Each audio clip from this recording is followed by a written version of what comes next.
یہ بند کرو۔ جنرل باجوہ صاحب، میں صدر پاکستان کو قرآن کا واسطہ دیتا ہوں کہ بند کرو یہ سازشی تھیوریوں کا استعمال۔ میں قومی اسمبلی کے اراکین پارلیمنٹ کو کہتا ہوں، خدا کے لیے یہ قرآن کا واسطہ دیتا ہوں کہ بند کرو۔ میں مولانا فضل الرحمان اور پی ڈی ایم کے تمام جماعتوں کو کہتا ہوں، مولانا فضل الرحمان صاحب، ہمیں جو خدا کی زمین ہم پر تنگ کر دی گئی ہے، مولانا فضل الرحمان صاحب اس کا نوٹس لے۔ بلاول بھٹو زرداری، میں آپ کو قرآن کا واسطہ دیتا ہوں، ہمارے قتل عام کا نوٹس لے۔ سردار مینگل صاحب، آپ کو قرآن کا واسطہ دیتا ہوں۔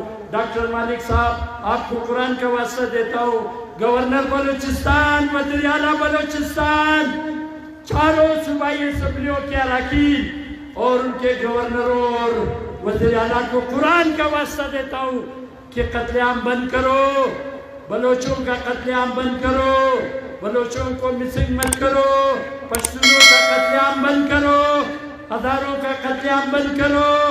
یہاں جو جنگی سیاست شروع کی گئی ہے اس کو ختم کرو۔ یہ نام لے لے کے میں کہہ رہا ہوں، میں آئی ایس آئی کے چیف کو کہتا ہوں قرآن کا واسطہ ہے، میں ایم آئی کے چیف کو کہتا ہوں یہ قرآن، میں قرآن کا واسطہ دے رہا ہوں، مت کرو۔ ہم غریب لوگ ہیں، ہمارے لوگ نان شبینہ کے محتاج ہیں، ہمیں قربانی کا بکرا مت بناؤ۔ میں کہتا ہوں ہمیں معاف کر دو، ہمارا خون مت بہاؤ، خدا کی قسم ہم تسلیم نہیں کریں گے۔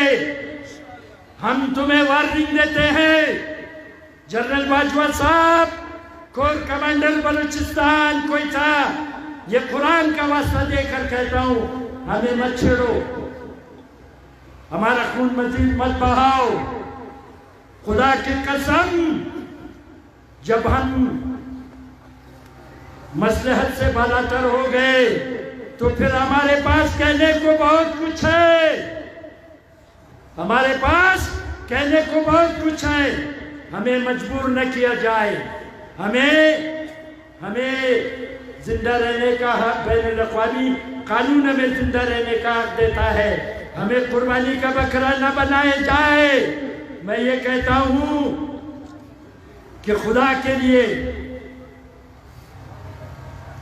کل ایسا نہ ہو۔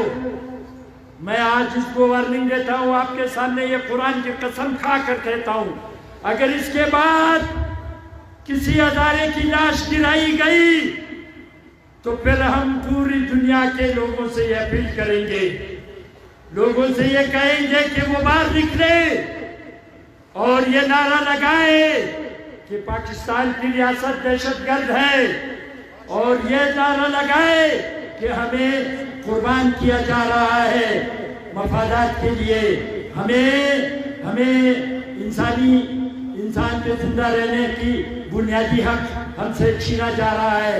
یہ ہم کہیں گے اور پوری دنیا کے اپنے بھائیوں سے کہیں گے کہ وہ باہر نکلیں اور اس ظلم اور ناانصافی کے خلاف آواز اٹھائیں۔ تو میں یہ کہتا ہوں، آخر میں پھر کہتا ہوں کہ خدا کے لیے اس قرآن کے واسطے ہمارا قتل عام بند کیا جائے۔